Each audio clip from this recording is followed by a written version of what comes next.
Berlin, May 8, 1945. The war in Europe is over. Inside a small room in Karlshorst, a tall, stiff man bends over a document. His hand shakes so violently that the pen scratches the paper. The cameras flash.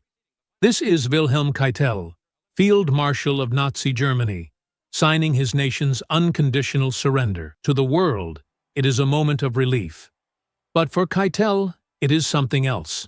The last act in a career built not on brilliance or defiance, but on obedience. He has lived his entire life saying yes. Now, his trembling hand betrays the weight of every signature that came before. In less than 18 months, he will stand in the dock at Nuremberg, insisting he was only a soldier, only following orders. The judges will not believe him. History will not forgive him. But how did a quiet, rule-following officer from a small German village rise to the highest military office in Hitler's empire? How did he become not just a witness, but an instrument of some of the most ruthless policies in modern history? The answer lies in a pattern: small choices, quiet compromises, and a man who always valued loyalty above conscience.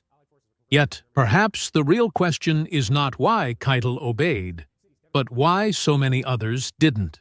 Wilhelm Keitel was born in 1882, the son of a struggling landowner in Helmscherode. His childhood was marked by loss. His mother died when he was only 6. The family distrusted the Prussian army, seeing it as an arrogant occupying power. Perhaps that is why his decision in 1901 shocked his relatives. At 19, he joined that very army. From the beginning, he stood out less for courage than for reliability. In World War I, Keitel served on the Western Front, wounded by shrapnel but surviving. His commanders praised his organizational skills, while peers noted his lack of imagination. He kept things running smoothly, but never inspired men with bold vision. In the 1920s, when Germany was bound by the Treaty of Versailles, Keitel worked in the Truppenamt, a secret successor to the band general staff. There, he helped skirt the treaty's limits, organizing covert training and preparing for a future war. It was a role demanding secrecy, discipline, and a willingness to bend rules. Keitel excelled, but if he had doubts, they stayed hidden. He was never a man of ideals.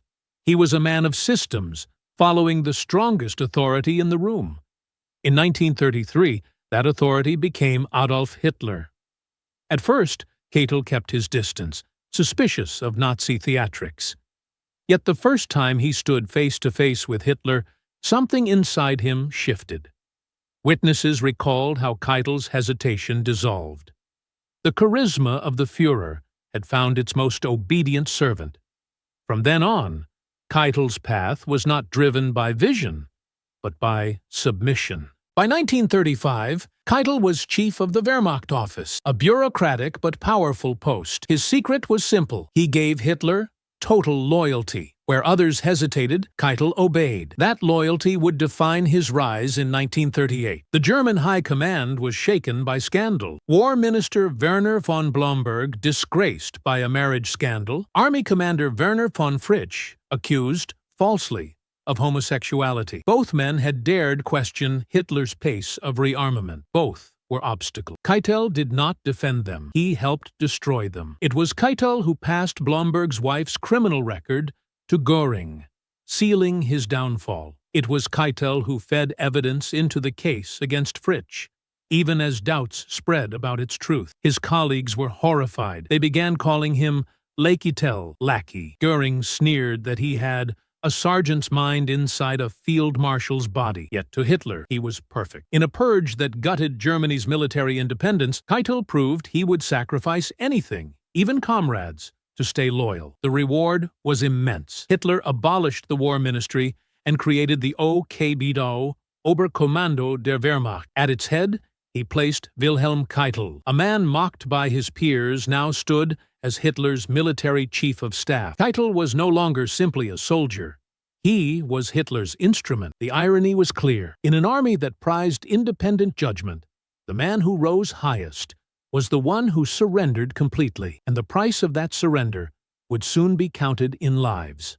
The years 1939 to 1945 turned Keitel from a soldier into something darker, a bureaucrat of death. It began with the invasion of Poland. Hitler demanded brutality, and Keitel delivered. In May 1941, he signed the Guidelines for the Conduct of the Troops in Russia, instructing soldiers to treat civilians as enemies and to use ruthless measures. Some officers balked. Keitel pushed the orders through without hesitation. Then came June 6, 1941, the infamous Commissar Order. It directed German forces to execute captured Soviet political officers on the spot, stripping them of protection under the laws of war. Thousands were murdered as a direct result. Other generals hesitated, delayed, even refused. Keitel sharpened the language and signed. In December 1941, Keitel approved the Night and Fog Decree, ordering the disappearance of resistance fighters and political opponents across Europe. Families never saw their loved ones again. The silence itself was the weapon, spreading terror wherever the decree reached. Even within the Wehrmacht, disgust grew. Some commanders begged to soften the orders. Keitel dismissed them coldly, reminding them that Hitler's word was law. His role only deepened after the failed July 20, 1944 plot to assassinate Hitler. While others wavered, Keitel presided over the purge. More than 5,000 officers were executed, many after brutal show trials. Keitel ensured they were handed to the People's Court, where Judge Freisler screamed them into the grave. Every step, every directive, bore his signature. He was not simply passing papers. He was weaving obedience into the machinery of destruction. By 1945, even some Nazis ridiculed him, yet Hitler clung to his loyalty. Keitel had become indispensable, not for his brilliance, but for his total surrender of conscience. And what happens when the war ends, but the signatures remain? The war ended with Keitel's trembling signature in May 1945, but his true reckoning came at Nuremberg. In the dock, Keitel looked less like a conqueror than a clerk called to account. He claimed he was only following orders, bound by the Führerprinzip of absolute obedience. He admitted knowing some orders were illegal, but insisted loyalty absolved him. The tribunal rejected this defense. They reminded him, and the world, that obedience is no shield when crimes are vast, deliberate, and conscious. Superior orders may explain actions, but they do not excuse them. One by one, the documents were read aloud: the Commissar Order, the Night and Fog Decree, the execution lists after July 20th. Every paper carried his name. Witnesses testified that Keitel had choices: resign, transfer, even resist quietly. Others had taken that risk. He had not. On October 1st, 1946, he was convicted on all counts: crimes against peace, war crimes, crimes against humanity. He begged for a soldier's death by firing squad. The judges denied him. On October 16th, Wilhelm Keitel was hanged.